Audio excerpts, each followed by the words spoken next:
Rebecca Valcarcel, and I am reading Henry V. And I want to focus on a speech that the king gives the night before a famous battle, the Battle of Agincourt. Poor Henry V. His soldiers are tired. They have disease. Some of them are sick, and they've been marching for weeks. They're not in good shape to fight a battle. And they're facing a very fresh, ready French resistance. The French have way more people and more soldiers. They might outnumber the English like 3 to 1, 4 to 1. We're not sure historically, but they had many more soldiers. And so the night before this battle, everybody's feeling pretty bleak on the English side. And the king has been walking through the camp to kind of give them a little touch of Harry in the night, is what it says, meaning a little encouragement and a sense that we're going to be okay. So that is helping the morale of the troops. And in particular, he stops at one spot where he is actually in disguise, and he talks to some soldiers about, what do they think about their situation? And they're pretty honest because they don't know that they're talking to the king. And one of the things they say is that, if our cause here, the war, is just, well, that's one thing. But if our cause is not just, then whose fault is that? It's the king's fault. And they go on to discuss about all the things that would be the king's fault, including that if they die tomorrow in the battle, that their wives will be left poor and their children might be left orphaned and, all kinds of terrible things. And it'll be the king's fault. And they even say that if a person dies badly, that it's on the king, that it's his responsibility somehow. And he'll have to answer for it in heaven or whatever, or in hell, or to God somehow. But the king rejects this and says, you know what? It's on you, your soul, how you die. If you die well and courageously, or if you die badly, that's not my responsibility. So in thinking about what is the king's responsibility, the king goes off by himself and he says this speech. So we'll go through more or less line by line. And I may need 2 videos for this because we want to really go deep. Upon the king, let our lives, our souls, our debts, our careful wives, our children, and our sins lay on the king. We must bear all. Okay, when he says we, he means I. It's called the royal we. And he says, I have to bear all of these burdens. Everybody's wives that are careful, meaning full of care, full of worry about their husband on the battlefield. Our debts, like if the soldier dies and leaves unpaid debts, again, this is the king's fault too. So he's kind of quoting them, remembering everything they talked about in that previous conversation, the long list of things that are on his shoulders. He says, we must bear all, like I have to shoulder all those burdens. O hard condition, twin born with greatness, subject to the breath of every fool, whose sense no more can feel but his own ringing. So he's twice born with greatness, meaning that he was born and greatness were born together. He's just born into the position of king, And unfortunately, there's a drawback to this. If you're famous, if you're a celebrity, if you're in a position of power, like let's say you're the president or the emperor or something, you are subject to the breath of every fool, meaning that any normal person out there can start criticizing you and, poking at you and finding all your faults, tear you down, insult you, and nobody can do anything because you're a public figure. And this line about whose sense no more can feel but his own ringing, he means that the common person, this fool who might criticize the king, can't feel things except his own hurts, his own inconveniences, his own troubles. Ringing literally means like a pinching or a squeezing. So whatever discomforts and difficulties a person has, that's what's in front of them. And so they don't think about the king having difficulties or being squeezed in any way. They only think about themselves, of course, because we're all human. So any fool can just criticize the king and only care about his own problems and not care about the king's problems. All right, so the king goes on.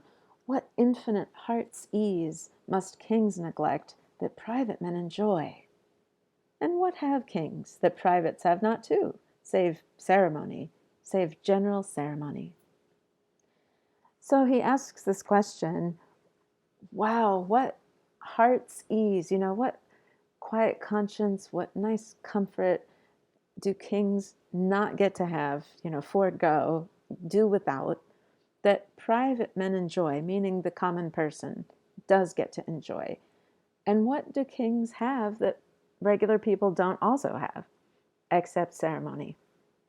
Now, I think you might feel a little like, well, hey, kings have quite a lot of things that regular people don't. But the king right now is pointing to the stuff that really matters, like peace in your heart, like a sense that your life is your own. The king actually doesn't have those things. And he says what kings have is a bunch of ceremony, which means like, trumpets blow when you enter the room, or people bow, or there's all kinds of language like, oh, your majesty, that people use with you if you're the king. But does any of that really, make your life good? It's just show, it's surface. He goes on and he talks about ceremony quite a lot and personifies and talks to ceremony. And what art thou, thou idle ceremony? What kind of God art thou that sufferest more of mortal griefs than do thy worshippers? What are they rents? What are they comings in? Oh, ceremony, show me but thy worth. Okay, so he's saying, ceremony, what are you really? Right? What are you actually? And if you're an idol, IDOL, a false god, you're then you're a weird kind of God, because it says, what kind of God art thou that sufferest more of griefs than thy worshippers suffer? So what kind of God is it that actually is more suffering than the people worshiping? So the people who are doing the ceremony have no big problem, but the ceremony itself is kind of requiring a lot of the king. And what does he get out of it? Does he get health, or does he get peace in his soul? No, ceremony doesn't provide those things.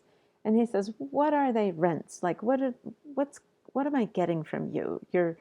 What's the gain?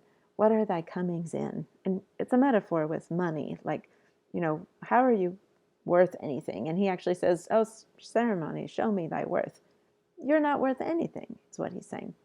You're not worth money, actual money. You're not giving me peace or joy.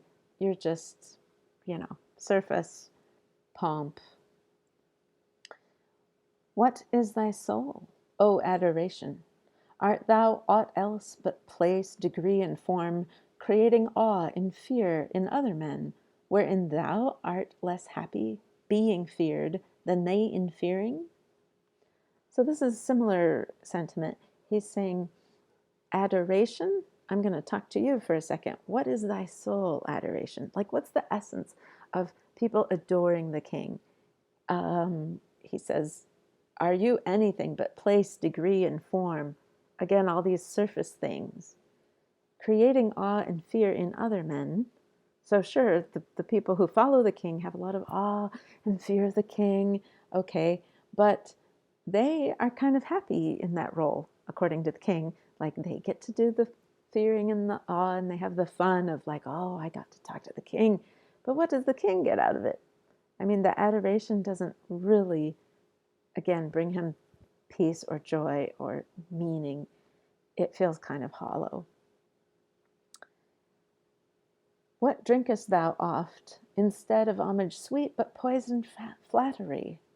Oh, be sick, great greatness, and bid thy ceremony give thee cure. Okay, so he's still talking to ceremony. What do you get to drink when you get adored and when you are, honored so much? With homage sweet, but poisoned flattery.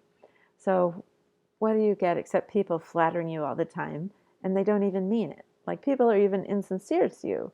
You don't get true homage. You don't get a true, friendship or honor that's unforced.